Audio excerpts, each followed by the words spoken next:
Alright guys, good morning. And I'm actually at my neighbour's place. Dal has got a business, DRC Electrical Group, that we're starting to do a bit of work with. He's been in the industry for about a decade, and I've engaged with him to see if we can start doing some EV charger installs and potentially getting some of our customers who've got walking in asking about where they can get an EV charger install done, or any recommendations, and allowing that to be an integrated service that we can offer by referral. So one of the things that many people don't realise is not all electricians actually understand how EV chargers work in the sense of smart charging. So EV chargers, you plug them in, you get them installed, they get wired into your home circuit, and they can basically charge your electric or hybrid vehicle. That's all good and all, but what if you also have solar or battery and you want to utilise the best smart solution? So for example, only using excess solar to charge a car, or having some type of smart algorithm like with Amber and charging when the price is cheap on the grid. So there's all these little things that a lot of electricians actually don't understand, and me and Dal have got together to basically provide a service where we can get that exact service tailored for you. So we thought, well, Dal's had his Shark for nearly 6 months now. He still hasn't got an EV charger here. We've had a sponsor kick on from DE, who have sent down a really basic 7.4 kilowatt single phase EV charger. So we're going to install that here at his place. His place is actually also a good example as to why sometimes installs aren't as cheap as many people report on social media. There are sometimes little technical differences and complications in running kind of your 6mm cabling from your switchboard over to where you would need the charger. As an example, this spot here, Dal's switchboard, you see him in the background there, he could actually put a charger right on that wall there, and this would be a very simple install. However, in his case, he actually parks his car all the way on that side of his house, which is next to mine, and to run that 6mm all the way to there and install it and be compliant, there's quite a few things and challenges he has to overcome. So we're going to explain to you and show you this installation we're going to do today. Obviously, in Australia, you can't perform your own work on 240, so you can engage with a registered electrical contractor to do that, or reach out to us at All Terrain, or checking out Dal's website, drcelect.com.au. But anyway, let's go have a chat to Dal and see how we get this started, and you guys can get an idea of, I'll ask him a few tricky questions that I always get asked, either on YouTube or when they walk into our store, so you can get some FAQs down pat. Alright guys, here we are. Got Dal here. He's my neighbour, as I explained earlier on. We're going to go through today about talk about his install basically, and why this would be considered a full day type job. Dal runs on two types of kind of charging structures as a basis, so it's only a basis and an estimate, basically half day or full day. And a lot of the challenges of that is people don't understand why we would charge that. So it'd be great for you to see kind of what a full day install would look like. His house is a little bit convoluted in how to get from the switchboard here all the way down to where he wants it, where he would park his Shark every day. I'm going to hand it over to Dal. He can explain, he can introduce himself to you guys. You'll be seeing a lot more of him on the channel. So, Dal. Perfect. Thanks, Chris. I'm Dal from DRC Electrical Group. We've teamed up together with the team at All Terrain Action. We're going to be doing some EV chargers for you guys. Now, the main challenge we're sort of finding is, you know, it's all right for you to say, oh, I'll come and install your EV charger, but how do we actually get that to integrate smartly with all your smart wiring, your solar systems, your battery backups? We want to provide solutions where you can use your excess solar, instead of feeding it back into the grid. We don't want to do that. We want to use that to charge your EV chargers. So we won't be doing that in this video, but in other videos we'll be doing that. This is my place. I've been putting off putting a charger here for quite a while. Too long. Too long. I keep reminding him, he's got to get a charger installed. He's an electrician, he's got a Shark, it makes no sense. So DE sponsored this video to send us down a 7 kilowatt single phase charger, which we're going to install. We did toy around with potentially installing it right here, because if you get an install where it's in a switchboard, that's actually quite easy and it's a relatively quick job. But we're talking about it, and Dal's going to always park right at the far side of his driveway, and it makes sense to put the charger there. But when that situation comes up, this is where we come in and basically show you what it's going to cost to get it installed. That makes sense, doesn't it? Yeah. So I think we'll just show them what will be the first things you check when we come out for an assessment in your switchboard? Yeah, so the first thing we're going to be looking at is, does your switchboard have the capacity to take on this new charger you're going to be putting in? In this case, we've got a 7.4 kilowatts, so it's going to draw about 29 amps. So we need to put it on a dedicated circuit. We need to run all the way from here to the proposed location. In my case, it's all the other way in the end of the house, and it's not a straight run. It's not going to be fun. That's why I got Chris to give me a hand here today. The other thing we're going to be looking at is obviously your smart integrations. Do you have solar? Do you have battery? What's going to be the best? What's going to be the best solution for you guys? So that's what we try to look at. We want to work with you. We want you guys to be happy. So, but in this case, I don't have solar. I don't have batteries. I just he's an electrician. It blows my mind, guys. But yeah. No. I think we're talking about, like, he's talking about getting into that type of stuff. So and there's going to be many of you guys out there that are also going to be thinking about this. And I think the primary thing before you start researching this stuff, like getting it done for yourself, is kind of learning and understanding how the actual equipment works. So why would you have solar? Why consider a battery if you've got an electric vehicle? Because soon you may not need to have a home battery if you have an electric vehicle. But we'll get into that in a video when the time comes. Let's get into your install, I reckon, and we'll run you guys through today's install. Just give you an idea, and we'll talk about how it all works. And in case you've never had to charge an electric vehicle before, this will be a good example. So you can plug your shark into PowerPoint, as we say, and drive around on energy from the sun if you have solar, or cheap grid rates. We're gonna walk you guys through our assessment process really quickly. So he's checked that the incoming power supply has the capacity to supply 32 amps for a full single phase charger, which is the maximum we can have here in Australia. Why is this job complicated? All right, Dal, talk us through it, because you do this type of thing all the time. Okay, yeah, so this job, the reason why it's going to take a bit longer is my switchboard's here. I want to put the charger all the way over the other side of the house. The run's going to be, we're going to go up here in this cavity to get into the ceiling here. Then we've got to run all the way down here, guys.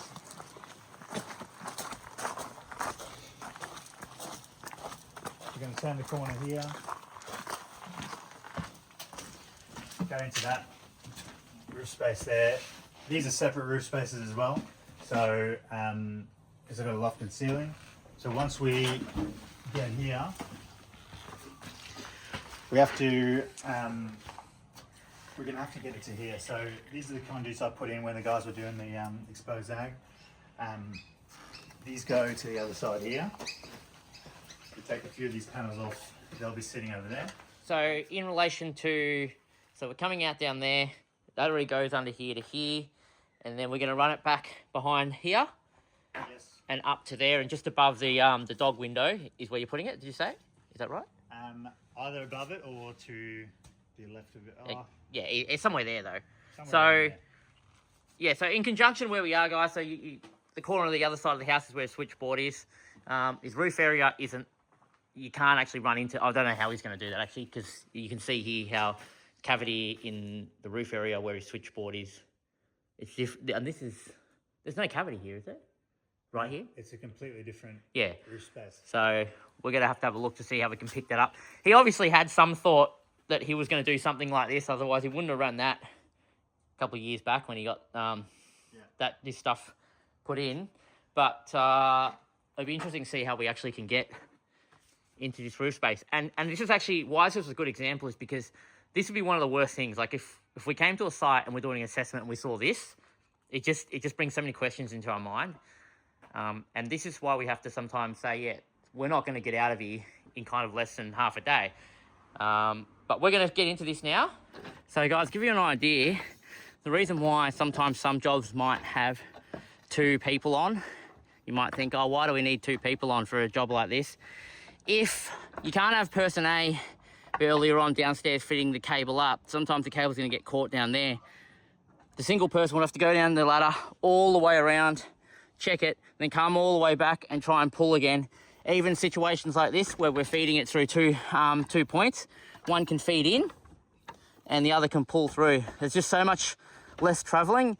In effect, it's actually often going to work out better even for the customer because the amount of time you save instead of one person running around to all 3 points, having 2 people, one up on the roof, one on the ground, or one at each point will make a big difference in a job. So that's also another reason why you might see some jobs have 2 people or second person for at least half a day for a full day job.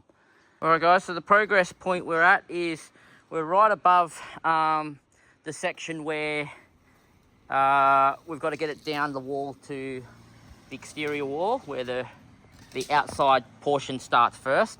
So the hardest part was actually getting to that point all the way under here between the different roof cavities out through there. So that's our loop. We've got a heap looped up there, and that runs back under to there, as you can see, and that runs back over to the switchboard. But the situation here is what we want to try and do is we want to make sure we've got enough cabling. We can measure it out, but we will once we're down at the bottom here, and bring enough cabling from the switchboard, bring it out down the bottom. Now, we've only spent just over an hour to get to this point with 2 people, and there's been a number of times we have to go down and run around and come up and make sure we're not yanking on a cable. We've got a free, smooth run when we're bringing cable through. But the other side of it too is Dal actually knows this house because this is his home. So in some sense, something like this, you might get to this point 2 hours in. So it's, you know, you have to consider that factor. We don't know how much time we're going to spend here. There are small things like we're looking at here right now where we're like, we want to run, you don't want to run cabling between that and the tile. You want to run them underneath. So we've got to go under and make sure we get a nice smooth passageway. And then we've just got to go directly down. So Dal's going to go grab another yellow tongue so we can try and feed it from this side up and bring it out underneath. But yeah, well, so this should give you a bit more of an eye-opener into what's involved. We're still working away at this particular section here. So we spent nearly 45 minutes just trying to try a few different ways, try and get a bit more access in the top area. We now have confirmed that there is an open cavity to some degree between this point here and all the way up in the roof space, because we can hit this yellow tongue that we've put up, and it's somewhere sitting in here, and we're pushing another yellow tongue down, which is, it's actually hitting this because it's moving it. So now we've just got to figure out a way how we can push either this or the other one right down and bring it out. And that's what we're now trying to do. So what we're doing here, guys, this is, I don't know, I've done this commonly before. We can't find a direct run from there. We do know they physically connect though, because we can make each one hit. So my suggestion was we try a power point. And you can never have enough power points in a house. By putting a power point here, we should be able to reach our tongue that comes down to here, coming down. And then we should be able to reach our tongue coming in from the side there. And then we can use that hole to basically join and execute the pull back out. So we don't have to run conduit on the exterior wall, which just kind of looks ugly in a residential setup. And if all else fails, Dal can just have an extra power point. So that's my house over here. And Dal's house over here. And his shark is parked up on the left here. That's where he generally parks his shark. So the charger's going to go in right above there.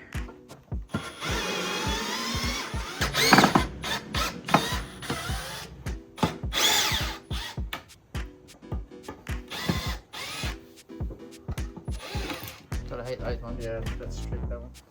Alright, cool. No, That's it there. preempted planning. Yeah, but the You dog. lost the pulls. Yeah, that was a dog. So this is a bit of preemptive planning. Way back. You can see how he's already got his conduit under the ground before this is all laid. So if you didn't have that, what would they have to do? Conduit over the top, or how would you do it? You can conduit on the top. You'd have to try and think of another way to go on underground. So you'd have to cut the concrete or. Which makes it an even bigger job again. Correct. All right, so we're back here, guys. Went on a bit of lunch break. Probably went on a longer lunch break than we should have gone, but now we're contending with daylight. But so So we've got our fiberglass stick out this end here, and now that's running through the wall space down the bottom. It was heaps easier to get that through the wall space than it was for the yellow tongue, but we're going to use that to basically lead the yellow tongue up now that we've got a channel, and then use that hole there to go out that way to bring out the cabling. Now that we've got our cabling all out here, our length is correct for everything. We're going to basically feed in our trace and tie the end of our supply on, and then pull the 6mm back underground through the pre-provided conduit run up behind here, which Dalation will conduit up through around that to where his point of installation will be, which is going to be right there. This particular section here has a little bit of involvement because we've got to basically make this look neat. So we've got to put an outdoor junction box on, try and hide the orange conduit, make it as nice as we can. I think he's going to add a power point here while he's here, which kind of works in with the hole that we had to make there to get access to all this. So he'll put a power point there, which will make that look nice and neat, which obviously won't be on this circuit. That's on its own house supply. And then it's just terminating the charger up on there. So we'll get ahead and get that started and resume back once we're over there.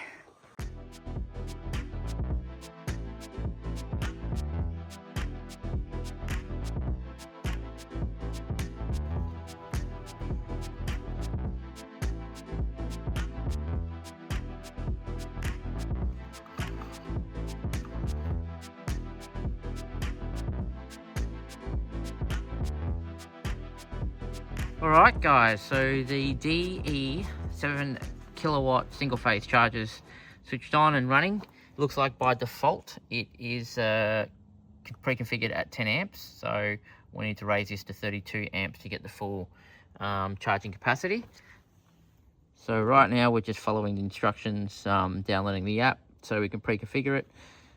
Should be pretty straightforward, so we'll do that and then plug it into the car and see how it goes. Dal should be charging his Shark overnight tonight and getting his first full charge, finally. All right, guys. The next morning here, we've got our charger installed.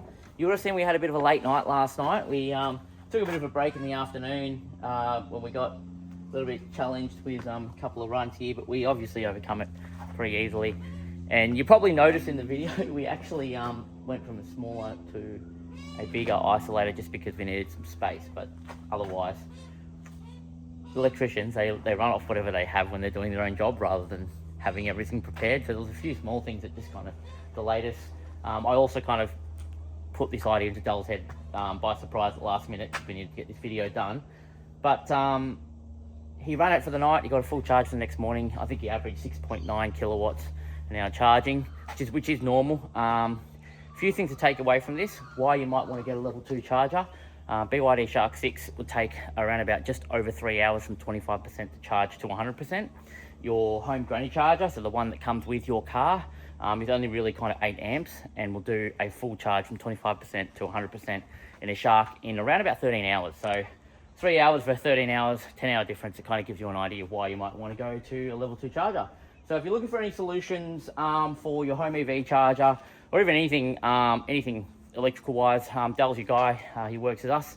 And in terms of smart solutions, or if you're looking to integrate into your existing home smart solution, I'll be able to answer your question and make a recommendation, communicate that with Dal, and we can basically put together a quote for you and get it done.